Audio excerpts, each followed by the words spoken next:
Land titling act అనేది ఒక దుర్మార్గపు చట్టం. సాక్షిలో పనిచేసే వారిని పెట్టి మన ఆస్తులు కొట్టేసే విధంగా కూడా ఈ చట్టంతో చేయొచ్చు. అంత భయంకరమైన చట్టం ఇది. ఆ చట్టం రద్దు చేస్తామని ఎన్నికల్లో హామీ ఇచ్చా, ప్రజలు నమ్మి ఆశీర్వదించారు. రాగానే ఈ చట్టాన్ని రద్దు చేశాం అని సీఎం చంద్రబాబు అన్నారు. ఈ చట్టాన్ని చూస్తే చాలా భయంకరమైన చట్టం. ఏ మాత్రం కూడా ఆలోచించకుండా ఈ చట్టాన్ని తీసుకురావడం చాలా సమస్యలకు దోహదం చేసింది. ఎన్నో రోజులుగా లాయర్స్ అయితే ప్రజల్ని చైతన్యవంతులు చేస్తూ ఎక్కడికక్కడ ఆందోళన చేశారు. ఈ చట్టం కనుచుంటే పౌరుల ఆస్తి హక్కును మొత్తం మింగేసే పరిస్థితి వస్తుంది. ఇప్పటికే అధ్యక్ష రాష్ట్రంలో ఎప్పుడూ లేనంత ఈ భూ వివాదాలు పెరిగిపోయినాయి. చాలా దిక్కలు ఇప్పుడు నా నియోజకవర్గం కుప్పం నియోజకవర్గంలో చూస్తే ఎప్పుడూ నాకు ఒక్క కంప్లైంట్ కూడా రాలేదు. 40 ఏళ్ళ నుంచి నేను అక్కడ సీఎంగా, ముఖ్యమంత్రిగా, ఎమ్మెల్యేగా, ప్రతిపక్ష నాయకుడిగా ఉన్నాను. ఈ 5 ఏళ్లలో జరిగిన అవకతవకలు ఆ నియోజకవర్గంలో ఎక్కువ కంప్లైంట్లు వచ్చేది భూ వివాదాలపైన వచ్చాయి. నేను చిన్న చిన్న మీటింగ్లు పెట్టుకొని మాట్లాడేటప్పుడు ఏదైతే 22A ఎవరైనా భూమి ఉంటే దాని పక్కన 22A అని వేసేస్తే అది ప్రభుత్వ భూమి అయిపోతుంది. అక్కడి నుంచి ఎవరైతే సెటిల్మెంట్ చేసుకోవాలనుకుంటారో వీళ్ళందరూ రావడం, నెగోషియేషన్స్ మొదలు పెడతారు. లేకపోతే ఇది గవర్నమెంట్ భూమి అవుతుంది. మనం కానీ ఒప్పుకుంటే, వాళ్ళు ఒప్పుకుంటే దాన్ని ఆటోమేటిక్గా మళ్ళీ ప్రైవేట్ భూమి కింద 22A తీసేసి మళ్ళా ప్రైవేట్ భూమి కింద సెటిల్మెంట్ చేసుకునే పరిస్థితికి వచ్చారు. అధ్యక్ష, టెక్నాలజీ కూడా చాలా ప్రమాదం. నేరస్తుల దగ్గర టెక్నాలజీ ఉంటే మొత్తం మార్చేయడం, రికార్డులు మార్చడం చాలా ఈజీగా అయిపోయే పరిస్థితి వస్తుంది.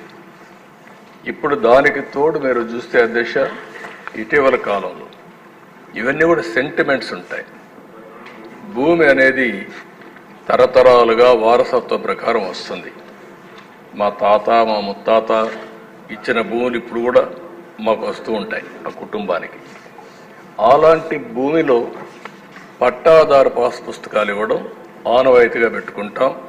రాజముద్రేస్తాం, అంటే ప్రభుత్వం ముద్రేసిస్తాం. అలాంటిది ముఖ్యమంత్రి ఫోటో వేసుకొని పట్టాదారు పాస్ పుస్తకాలు ఇవ్వడం అంటే సెంటిమెంట్స్తో ఆడుకోవడం. ఇది ఎక్కడ చూడలేదు దేశ, ఎవ్వరూ చేయలేదు ఇంతవరకు కూడా. అలాంటివి చేశారు. అప్పటికే ప్రజల్లో చాలా కోపం ఉంది, ఆవేదన ఉంది, ఆవేశం ఉంది. ఏమీ చేయలేని పరిస్థితిలో ఉన్నారు. అయితే ఇటీవల భూ సర్వే కూడా అన్నారు.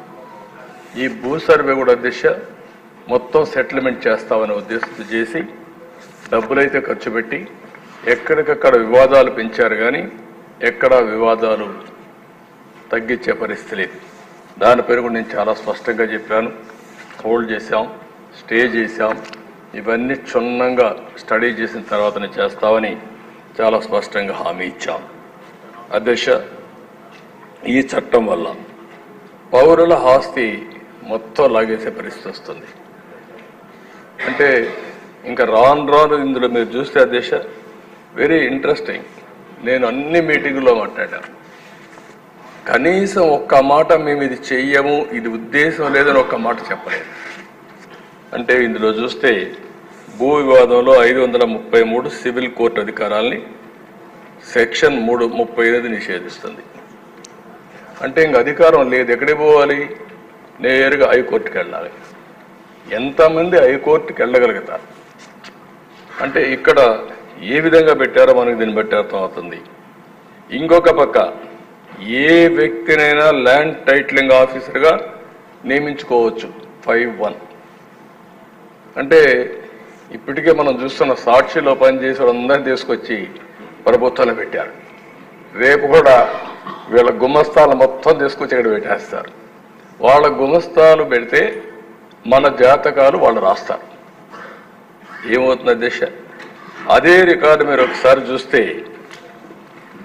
ఎవరైనా సరే ఈ భూమి నాదని ఒక పిటిషన్ పెడితే ల్యాండ్ ట్రిబ్యునల్కి వెళ్ళిపోతుంది, ఇంక ట్రిబ్యునల్కి వెళ్ళిపోతుంది, ఆర్బిట్రేషన్. అంటే ఇంకా మన చేతుల్లో లేదు ఇది. అంటే మీరు వివాదాలు పరిష్కారం చేయవలసిన ప్రభుత్వం ప్రైవేట్ ఆస్తులను లాగేయడానికి ఎత్తుగడేసే పరిస్థితికి వచ్చారు. ఇవన్నీ కూడా దిశ 1-2 కాదు. ఇందులో మనం చూస్తూ ఉంటే భారత వారసత్వ చట్టం, రాజ్యాంగంలోని ఆర్టికల్ 21, 246, 300కు విరుద్ధంగా ఉంది. ఇంకో పక్క ఈ సెక్షన్లో ఉండేటువంటి ఈ చట్టంలో ఉండే సెక్షన్లు 10, 13, 14, 15, 25, 34, 36, 46 రాజ్యాంగ విరుద్ధంగా ఉన్నాయి. ఇవే కాకుండా ఈ చట్టాన్ని అమల్లోకి తెస్తూ జారీ చేసిన జీవో నెంబర్ 512 రహస్యంగా దాచిపెట్టారు. మనం అడిగితే దానికి సమాధానం కూడా చెప్పలేని పరిస్థితి వచ్చారు. ఇలాంటివన్నీ చూసిన తర్వాత